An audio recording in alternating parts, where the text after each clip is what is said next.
Hello class 12th a very warm welcome on teacher noni channel. दोस्तों मैं आपकी दोस्त एंड होस्ट नोनी जैन। जैसा कि आप देख रहे हैं क्लास 12th बिजनेस स्टडीज़ का चैप्टर 2 प्रिंसिपल्स ऑफ मैनेजमेंट हम कर रहे हैं कुछ दिनों से। इसमें हमने काफ़ी सारे एमसीक्यूज़ किए हैं, शॉर्ट आंसर टाइप क्वेश्चंस किए हैं और 3 लॉन्ग आंसर टाइप क्वेश्चंस भी मैंने आप लोगों के लिए कराए हैं। लेकिन आज हम 4th क्वेश्चन से करने वाले हैं जिनमें पूरा ही चैप्टर हमारा कवर हो जाएगा। आई होप आपको अच्छी तरह से क्लियर भी होगा। तो इसमें कुछ हम साइंटिफिक स्टडीज़ जो हैं वो आज पढ़ने वाले हैं, जैसे कि time study, motion study, fatigue study, ये सब सारी स्टडीज़ जो हैं ये हम करेंगे। और अगर आपको कंटेंट अच्छा लग रहा हो तो आप लाइक भी कर सकते हैं, चैनल को सब्सक्राइब भी कर सकते हैं। तो देखते हैं आज हम क्या करने वाले हैं। Discuss the following techniques of scientific work study. तो हमारा 4th क्वेश्चन है, इसमें हम देखेंगे 5 तरह की हमारी साइंटिफिक स्टडी है, टाइम स्टडी, मोशन स्टडी, ऐसे काफ़ी सारी। तो सबसे पहले टाइम स्टडी को देखते हैं। इसमें क्या दिया हुआ है, it determines the standard time taken to perform a well defined job. कि एक वेल डिफाइंड जॉब को, किसी भी काम को करने के लिए, सपोज हम पेन बना रहे हैं तो उसको बनाने के लिए स्टैंडर्ड टाइम कितना लगना चाहिए। क्योंकि हमें पता है कि किसी भी चीज़ को करने के लिए अगर स्टैंडर्ड टाइम नहीं निकालेंगे तो एम्प्लॉयज़ बहुत ज़्यादा टाइम ले लेंगे। कम भी नहीं देना टाइम, ज़्यादा भी नहीं देना, स्टैंडर्ड टाइम मेंटेन रखना है। बार बार पेन अगर बना के देखा कि भाई कितना समय लगता है, ऑब्वियसली पहली बार में ज़्यादा लगेगा, सेकेंड टाइम में शायद थोड़ा टाइम कम लगेगा, और धीरे धीरे प्रैक्टिस होने से एक स्टैंडर्ड टाइम फिक्स हो जाएगा कि इतना टाइम जो है लगता ही लगता है। हम बार बार भी ट्राई करेंगे लेकिन टाइम उससे कम नहीं होगा, इवन कभी कभी बढ़ भी सकता है। तो हमें पता चल गया कि मिनिमम इतना टाइम तो लगना ही चाहिए। तो एक बहुत कम समय भी ना मानकर, क्योंकि सबकी अपनी स्पीड होती है, अपना लेवल होता है, और बहुत ज़्यादा समय भी ना लेकर कि भाई ऑर्गेनाइजेशन का लॉस नहीं होना चाहिए, बहुत ज़्यादा समय देकर एक स्टैंडर्ड टाइम फिक्स कर दिया जाता है बार बार की रीडिंग्स के बाद। Method of time study will depend upon volume and frequency of task, the cycle time of the operation and time measurement cost. जो मेथड है टाइम स्टडी का वो किन किन चीज़ों पर डिपेंड करेगा कि काम करने का वॉल्यूम, कितना काम करना है, फ्रीक्वेंसी ऑफ द टास्क, वो काम कितनी बार करना है, रिपीट कितनी बार हो रहा है, the cycle time of the operation, कि एक काम को करने के लिए वो साइकिल जो है ना, पूरी साइकिल कितना टाइम ले रही है। मतलब किसी काम को करने के लिए 5 स्टेप हैं तो उस पूरी साइकिल में कितना समय लग रहा है। एंड टाइम मेजरमेंट कॉस्ट, और टाइम मेजरमेंट, टाइम के मेजरमेंट के हिसाब से कॉस्ट कितनी लग रही है। ठीक है, जो मतलब मेथड है टाइम स्टडी का इन चीज़ों पर डिपेंड करता है कि काम कितना सारा है, कितनी बार रिपीट हो रहा है, पूरी साइकिल में कितना समय लग रहा है, उसमें कॉस्ट कितनी लग रही है, इन चीज़ों पर। There are 3 objectives achieve through the time study. अब टाइम स्टडी से 3 ऑब्जेक्टिव अचीव होते हैं। कौन कौन से ऑब्जेक्टिव्स हैं ये देखो ज़रा। फर्स्ट है determine the number of workers, हमें पता लग जाता है एक काम को करने के लिए कितने वर्कर्स की ज़रूरत है। फ्रेम सुटेबल इंसेंटिव स्कीम्स, हाँ कि मतलब इंसेंटिव स्कीम्स कैसी होनी चाहिए इस टाइम के, इस पूरे ऑपरेशंस के अकॉर्डिंग, वो काटने पीटने वाला ऑपरेशन नहीं, मतलब हमारी पूरी वर्क साइकिल, उसके अकॉर्डिंग इंसेंटिव स्कीम क्या होनी चाहिए। डिटरमाइंस लेबर कॉस्ट, और लेबर की कॉस्ट क्या होनी चाहिए। तो ये हमारी 3 चीज़ें जो हैं वो हमारी टाइम स्टडी से डिटरमाइन होती है। एग्जाम्पल भी दिया हुआ है, देखो ज़रा। If standard time taken to do a piece of work in 20 minutes then is आना चाहिए, यहाँ पर इज आना चाहिए। If standard time taken to do a piece of work is 20 minutes, कि अगर एक काम को करने के लिए 20 मिनट लगते हैं, स्टैंडर्ड टाइम है वो, then one work can be done 3 times in an hour. Obviously तो एक काम जो है बोला, जो हमारा एक काम है वो 3 बार हो जाएगा 1 घंटे में, क्योंकि 1 घंटे में हमारे 3 बार 20 मिनट्स आते हैं, 60 मिनट्स होते हैं ना, तो 20 20 20, ये देखिए 1 आवर में हमारा 20 + 20 + 20 यानी 60 मिनट्स होते हैं ना, तो 1 घंटे में वो काम 3 बार हो सकता है। ठीक है ना। एंड टोटल 21 टाइम्स, क्योंकि और टोटल वो 21 टाइम्स हो सकता है, क्यों, क्योंकि 1 घंटे में 3 बार हुआ, और एक दिन में अगर हमने 7 आवर्स को देखा, क्योंकि 1 आवर तो रेस्ट और लंच वगैरह के लिए दे दिया जाता है, अगर 8 घंटे की जॉब है तो हम समझते हैं कि 21 बार तो कम से कम हो ही सकता है। वो एक दिन में जो है वो 21 टाइम्स हो सकता है। The work can be done on a single day. तो हम समझते हैं कि जो काम 1 घंटे में 3 बार हो रहा है वो पूरे 7 घंटे में 21 बार होगा, समझे। तो अगर हमें सपोज कोई 1000 यूनिट्स के प्रोडक्शन का ऑर्डर मिला है, तो हमें पता होगा कि 10 दिन में अगर 1000 यूनिट्स बनानी है सपोज हमें, तो हम कितनी लेबर लगाएं, कितनी लेबर की कॉस्ट आएगी, कितने इंसेंटिव स्कीम्स को हमें तय करना है। नेक्स्ट हम करते हैं मोशन स्टडी। देखते हैं मोशन स्टडी में क्या है। वैसे मोशन नाम से पता लग रहा है मोशन हिलना डुलने से रिलेटेड है। चलिए, motion study refers to the study of movements like lifting, putting object, sitting and changing position. अच्छा, मोशन स्टडी भी की जाती है किसी भी बिजनेस ऑर्गेनाइजेशन में, कि मतलब किसी भी एम्प्लॉय को लिफ्टिंग, किसी चीज़ को उठाने में, पुटिंग ऑब्जेक्ट्स रखने में, बैठने में, अपनी पोजीशन चेंज करने में है कितना समय लगेगा। On close examination of body motions example it is possible to find out 3 types of motions. 3 types हैं मोशंस के। क्लोज एग्जामिनेशन किया इन्होंने बॉडी मोशन से, मतलब कोई भी एम्प्लॉयज़ कितना हिलते डुलते हैं, कितना काम करते हैं, कितना चीज़ों को, रॉ मटेरियल को उठाना, लेके आना, रखना, करना, इनमें टाइम कितना वेस्ट होता है भाई, ये भी पता होना चाहिए। क्योंकि आपने तो मान लो एक काम को करने में 20 मिनट जो है, डायरेक्ट काम करने की जो 20 मिनट है उसको कैलकुलेट किया, उसके लिए रॉ मटेरियल भी अवेलेबल होना चाहिए, उसके लिए और सामान जो हमें चाहिए वो भी टाइम पर अवेलेबल होना चाहिए, लेबर को उठना भी पड़ेगा, बैठना भी पड़ेगा, सामान उठाना पड़ेगा, रखना पड़ेगा, सभी काम इंक्लूड होते हैं। और आप तो भी अपने 8 आवर्स का हिसाब किताब पूरा मतलब एक सेकंड के हिसाब से रखते हो, तो मोशन स्टडी भी ज़रूरी है कि कितना टाइम वेस्ट हो रहा है पता होना चाहिए। तो इन्होंने क्या बोला, 3 टाइप के मोशन जो है क्लोज एग्जामिनेशन से इन्हें पता लगे। इन्होंने रिसर्च की कुछ बॉडी मूवमेंट्स के ऊपर, तब देखते हैं क्या क्या चीज़ें निकल कर आई। Motions which are productive, motions which are incidental, motions which are unproductive. तो 3 तरह की मूवमेंट्स बेसिकली किसी भी ऑर्गेनाइजेशन में होती है। कुछ तो मोशंस प्रोडक्टिव होते हैं। अगर एक एम्प्लॉय ने रॉ मटेरियल उठाया, मशीन में उसको डालना था, उसके लिए मान लीजिए उस एम्प्लॉय को बैठना पड़ा, तो वो बैठ के डाल रहा है, उठा, पहले रॉ मटेरियल उठाया, फिर बैठा, उसमें डाला, तो उठना बैठना ये प्रोडक्टिव मोशंस भाई उसको, उसके लिए नेसेसरी है, ये है ना, ये मूवमेंट उसे करना ही पड़ेगा प्रोडक्शन में, उसको अपनी जॉब ढंग से करनी है, तो ये मूवमेंट्स उसको करने ही पड़ेंगे। और दूसरी चीज़ क्या है, motions which are incidental, incidental गलती से, मतलब इंसिडेंट दुर्घटनावश जो चीज़ें हो गई, इंसिडेंट हो गया, कोई फिसल गया है ना, कोई गिर गया, मतलब चलते चलते कोई नुकसान हो गया, तो वो इंसिडेंटल है। Motions which are unproductive, unproductive क्या है, फालतू फंड के, जैसे मान लो अब कोई वॉशरूम जा रहा है, उससे भाई प्रोडक्शन तो नहीं हो रही ना, तो ये सभी तरह के मोशन लेकिन नेसेसरी भी होते हैं। अब इंसिडेंटल नेसेसरी तो नहीं होता, लेकिन ऑर्गेनाइजेशन में हो जाता है। ये कोई भी इंसान कोई काम कर रहा है, किसी काम को अंजाम दे रहा है, तो प्रोडक्टिव अनप्रोडक्टिव दोनों चीज़ें निकल कर आएंगी भाई। ऐसा तो है नहीं कि वो रोबोट बन के बिल्कुल फिक्स काम करता रहेगा, रोबोट भी नहीं कर पाता इतना तो। अच्छा, अनप्रोडक्टिव में कई बार ऐसा भी हो जाता है कि टाइम वेस्ट कर रहे हैं, बेकार में ही किसी चीज़ को करने के लिए इतना समय लगता है, उसके अलावा भी फालतू का टाइम है। जैसे एम्प्लॉयज़ कई बार गॉसिप्स के लिए नहीं होते, वॉशरूम चले जाते हैं, बार बार जा रहे हैं, गॉसिप्स में लग जाते हैं, तो वो भी अनप्रोडक्टिव में इंक्लूड होगा। अब ऑर्गेनाइजेशन में वैसे तो जो कम्युनिकेशन चेन्स होती हैं फॉर्मल होती है, पर इनफॉर्मल भी थोड़ी बहुत मतलब प्रमोट होती है ना, तो इस हिसाब से अनप्रोडक्टिव मोशंस भी प्रमोट हो जाते हैं। बोला out of the above 3 workers were motivated to eliminate the third type completely and reduce the second one to the minimum, this help in increasing productivity. बोला है अब तीनों में से, ये जो ऊपर वाले जो दिए हुए हैं, 3 वर्कर्स को मोटिवेट किया गया कि वो क्या करें। थर्ड टाइप वाले जो मोशन है अनप्रोडक्टिव मोशंस, उन्हें तो बिल्कुल हटाओ ऑर्गेनाइजेशन से। बोला कोशिश करो, अब वॉशरूम ही जाना है एक्चुअल में किसी को तो अलग बात है, लेकिन अगर वो टहल कर इधर उधर की बातें करके आ रहे हैं तो उस वाली चीज़ को कोशिश करें पूरी तरह से हटाएं। और जो इंसिडेंटल है, अब इंसिडेंटल मोशंस को कोई जानबूझ के तो लाता नहीं ऑर्गेनाइजेशन में कि हाँ भाई चलो ये फिसल रहे हैं साहब और हम सब एंजॉय करेंगे, नहीं। तो इंसिडेंटल वाले मोशन को कम किया जाए बहुत हद तक, कि सावधानी बरतने के लिए मोटिवेट किया जाए। इससे क्या है, प्रोडक्टिविटी इंक्रीज होती है। ठीक है, अब थर्ड क्या है, फटीग स्टडी। जैसा कि नाम से आप समझ रहे हैं फटीग स्टडी है, यानी थकान से रिलेटेड है। तो जायज़ा लेते हैं अपने एम्प्लॉयज़ का कि कितना वो थकते हैं किसी काम को करने के बाद।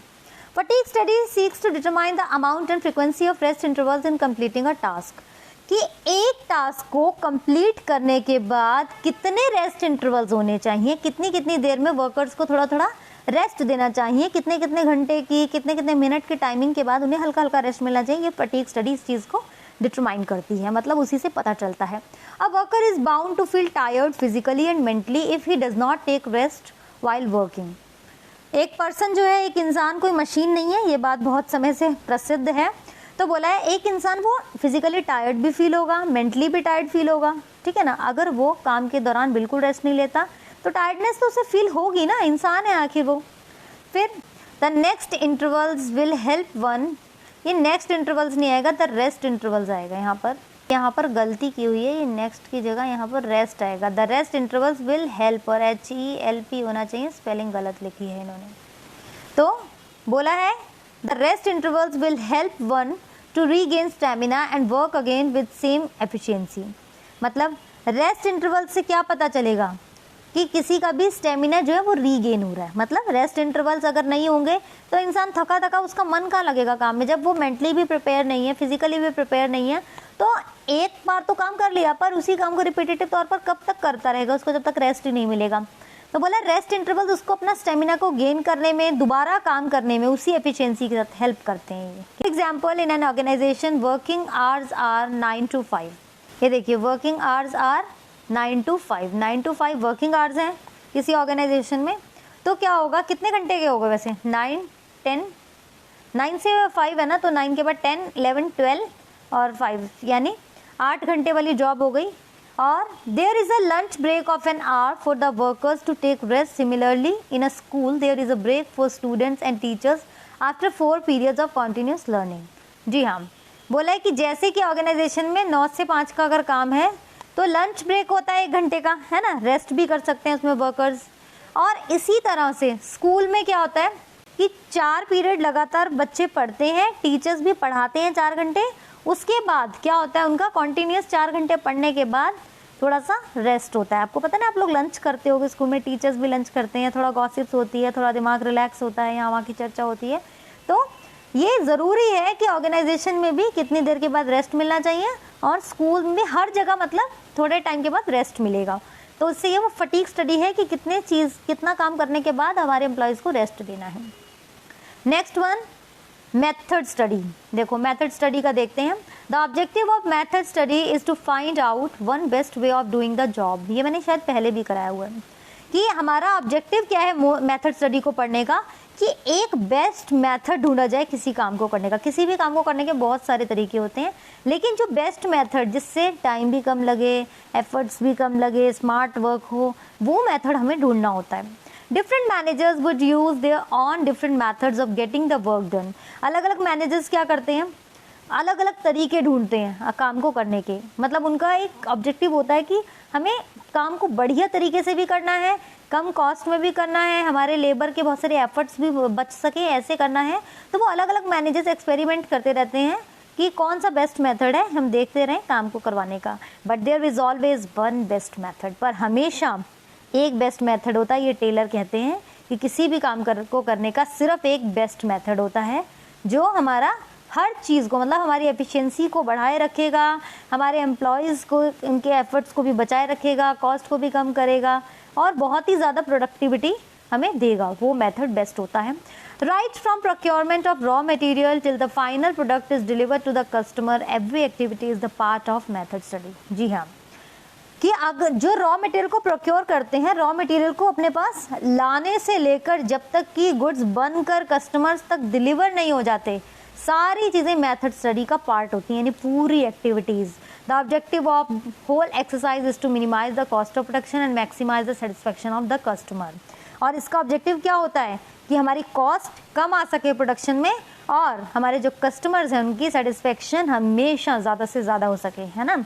एक समय होता था जब प्रॉफिट अर्निंग होता था ऑब्जेक्टिव, अब धीरे धीरे समय के बदलाव के साथ कस्टमर सेटिस्फेक्शन मेन ऑब्जेक्टिव होता है। पता है कस्टमर नहीं सेटिस्फाई होंगे तो कोई किसी चीज़ का कोई फ़ायदा ही नहीं है। Simplification and standardisation of work, ये हमारा नेक्स्ट जो है स्टडी है। ये काम को सिंपल करें और स्टैंडर्डाइज भी करें। देखें ज़रा, standardisation refers to the process of setting standards for every business activities. Standardisation क्या होता है कि हम किसी भी बिजनेस एक्टिविटी के लिए एक स्टैंडर्ड तय कर लेते हैं। कौन कौन सी बिजनेस एक्टिविटी, जैसे कि process, raw material, time, product, machinery, methods of working condition, सबके लिए स्टैंडर्ड फिक्स है कि ये हमारा कौन सा प्रोसेस फॉलो करना है। रॉ मटेरियल जो है हमारा, उसके लिए क्या स्टैंडर्ड फिक्स है। रॉ मटेरियल भी पता है ना, अलग अलग कैटेगरी के होते हैं। जैसे दालों की बात कर लेती हूँ मैं, तो कोई महंगे वाली दाल है, मतलब अगर चने की दाल की बात करो, सपोज आप, मैं फिक्स दाल बहुत सारी ले सकते हो आप, बट चने का एग्जांपल ले रही हूँ कि अगर चने की दाल की बात करें तो उसके भी अलग अलग ग्रेड्स होते हैं, लेवल 1, लेवल 2। ये बहुत अच्छे वाली है, बहुत एक्सपेंसिव है, इससे थोड़ी सस्ती है, इसकी क्वालिटी और थोड़ी सी लो है। तो हर चीज़ का एक स्टैंडर्ड होता है। टाइम का भी एक स्टैंडर्ड टाइम है। प्रोडक्ट भी एक स्टैंडर्ड प्रोडक्ट होता है कि इससे क्वालिटी हमारी लो भी नहीं होनी चाहिए और बहुत हाई भी नहीं होनी चाहिए, लॉसेज होने शुरू हो जाएंगे। बहुत लो होगी तो कस्टमर बिल्कुल डिससेटिस्फाई हो जाएंगे। मशीनरी की भी एक स्टैंडर्ड होता है। मेथड कौन सा होना चाहिए, स्टैंडर्ड। वर्किंग कंडीशंस के भी स्टैंडर्ड होते हैं। The objective of standardisation are, standardisation के ऑब्जेक्टिव क्या है? इनके ऑब्जेक्टिव हैं to reduce product to fix type, sizes and features etcetera. मैंने अभी बताया ना कि प्रोडक्ट के क्या फिक्स टाइप हो, इसी स्टैंडर्ड से बने हैं तो इसका इसी कैटेगरी के प्रोडक्ट बनकर आएंगे। उनका साइज भी होना चाहिए, उनकी क्वालिटी भी, मतलब उनके फीचर्स भी सेम होने चाहिए। ऐसा नहीं है एक प्रोडक्ट बहुत ही घटिया बन के निकल रहा है, एक बहुत ही बढ़िया बन के निकल रहा है, कोई बढ़िया कोई घटिया, ऐसा नहीं होना चाहिए, सभी के सेम स्टैंडर्ड होने चाहिए। तो establish interchangeability of various parts, हाँ इंटरचेंजेबिलिटी भी हो सकती है अलग अलग पार्ट्स की, जैसे कि हमें अगर दिन का बचा हुआ काम भी है तो नेक्स्ट डे भी हम उम्मीद करते हैं कि सेम क्वालिटी से हमारा प्रोडक्ट जो बनकर आएगा। सपोज उससे घटिया बन गया, उससे बढ़िया बन गया, तो कैसे तय होगा? ये सिर्फ स्टैंडर्डाइजेशन से ही तय होता है। To establish standards of excellence and quality in materials, कि हमारी जो मटेरियल की क्वालिटी है उसका एक्सीलेंस है उसको भी एस्टेब्लिश करे रखें हम, कि मटेरियल ऐसा नहीं होना चाहिए चाहे फिनिश्ड गुड्स हो चाहे रॉ मटेरियल हो, रॉ मटेरियल भी हमारा एक दिन अच्छा आ गया एक दिन घटिया आ गया, नहीं। ऐसे ही फिनिश्ड गुड्स की बात करें, किस दिन घटिया बन गया किस दिन बढ़िया बन गया, ऐसा नहीं होना चाहिए, उनके स्टैंडर्ड फिक्स होने चाहिए।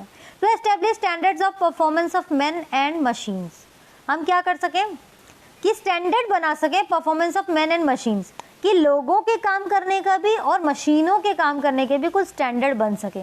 ऐसा नहीं है कि कोई अपनी मर्जी से कर रहे हैं, बहुत अच्छा बना के दे रहे हैं, बहुत अच्छा रिस्पांस दे रहे हैं कुछ हमारे लेबरर्स जो हैं, और कुछ के हिसाब से बहुत ही चीज़ें ख़राब हो रही हैं। मशीन्स किस कंडीशंस पर वर्क कर रही हैं, किस क्वालिटी पर वर्क कर रही हैं, ये भी बहुत मैटर करता है ना। तो मशीनों से हम कैसे काम ले रहे हैं, स्टैंडर्डाइजेशन जो है वो फिक्स कर देता है हर चीज़ को। लोगों से इतना काम लेना है, रॉ मटेरियल इस टाइप का होना चाहिए, फिनिश्ड गुड इस टाइप के होने चाहिए, मशीन इतने घंटे काम करेगी, सारे स्टैंडर्ड फिक्स होते हैं। इसका आप देखते हैं थोड़ा सा समरी टाइप। सिंप्लीफिकेशन का क्या मतलब है? Simplification aims at eliminating unnecessary diversity of the products. Simplification से क्या होता है? अननेसेसरी जो डाइवर्सिटी है प्रोडक्ट्स के अंदर, जो डिफरेंसेस हैं उसको हटाएं हम। It results in saving of cost of labour, machines and tools, कि हमारे कॉस्ट ऑफ लेबर की कॉस्ट, मशीन्स और टूल्स वो वेस्ट ना हो, कॉस्ट ज़्यादा ना आए, कॉस्ट हमेशा हमारी मतलब ऑप्टिमाइज्ड रहे। It implies reduced inventories, fuller utilisation of equipment and increasing turnover. इस ये क्या है? हमारी इन्वेंट्री जो है वो रिड्यूस इन्वेंट्री हमारी कम से कम लगे, मतलब वेस्टेज ना हो, और फुलर यूटिलाइजेशन ऑफ इक्विपमेंट, जितने भी इक्विपमेंट्स हैं उनकी भी वेस्टेज ना हो, उनका प्रॉपर यूज़ हो। इंक्रीजिंग टर्नओवर, और हमारी टर्नओवर होती है सेल्स, हमारी सेल्स जो है वो इंक्रीज हो पाए।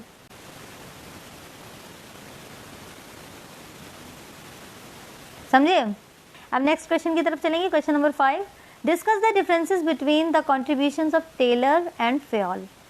तो अब हम देखेंगे सर हेनरी फ्योल और टेलर सर, इन दोनों ने अपने प्रिंसिपल्स जो दिए उनके फीचर्स क्या है, किस बेसिस पर दिए, क्या कहना चाह रहे थे, इनके डिफरेंसेस, मतलब फ्योल की स्टडीज़ और टेलर की स्टडीज़ में डिफरेंसेस क्या हैं, ये हमें डिस्कस करने हैं। तो सबसे पहला, ये मेरा थोड़ा सा ब्लर्ड है, ये इसको मैं थोड़ा ब्राइट भी कोशिश कर रही हूँ बना दूँ, पर चलिए इससे काम चल जाएगा शायद।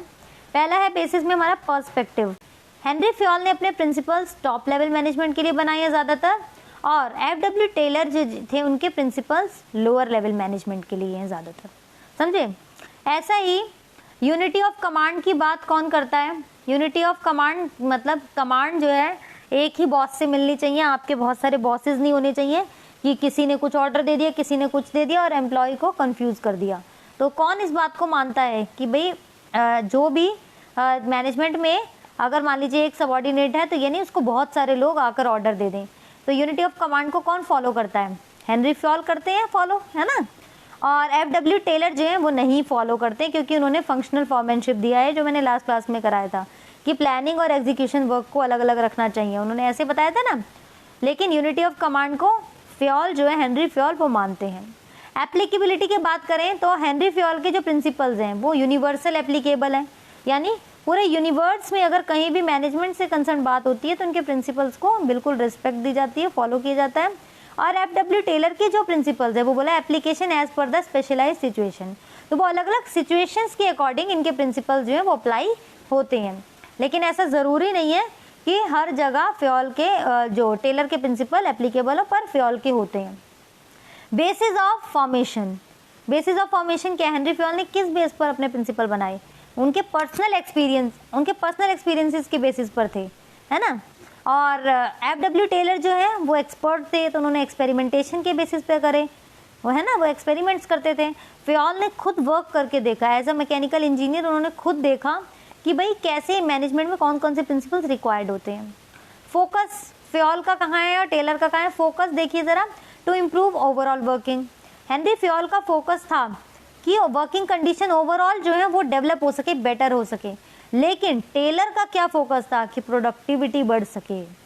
मतलब हेनरी फ्योल तो टोटल वर्किंग कंडीशन ही अच्छी करना चाहते हैं, किसी वर्क प्लेस पर भी सबके लिए काम करने की कंडीशंस बेहतर करना चाहते हैं, पर टेलर का ऑब्जेक्टिव था प्रोडक्टिविटी ज़्यादा हो, ज़्यादा से ज़्यादा हम प्रोडक्शन कर सकें। पर्सनैलिटी जो है वो टेलर की क्या? प्रैक्टिशनर की। खुद अप्लाई किया, खुद प्रैक्टिस की, तब प्रैक्टिशनर हो गए, खुद सीखा, अनुभव लिए, फिर उनको प्रिंसिपल्स में दिया। और टेलर ने उन्होंने रिसर्च की, वो साइंटिस्ट थे, उनको हम खुद प्रैक्टिशनर नहीं बोल सकते, उन्होंने खुद पर नहीं अप्लाई करा, उन्होंने एक्सपीरियंसेस रिसर्चेस की, तब उनसे सीखा। एक्सप्रेशन की बात करें, एक्सप्रेस किस तरह से हुए हैं, तो हेनरी फ्योल के जो प्रिंसिपल है वो जनरल थ्योरी ऑफ एडमिनिस्ट्रेशन की जनरल थ्योरी के तौर पर उनके प्रिंसिपल्स उभर कर आए हैं। और टेलर के उनके साइंटिफिक मैनेजमेंट दिया उन्होंने कि साइंटिफिकली कैसे मैनेज करते हैं किसी भी ऑर्गेनाइजेशन को।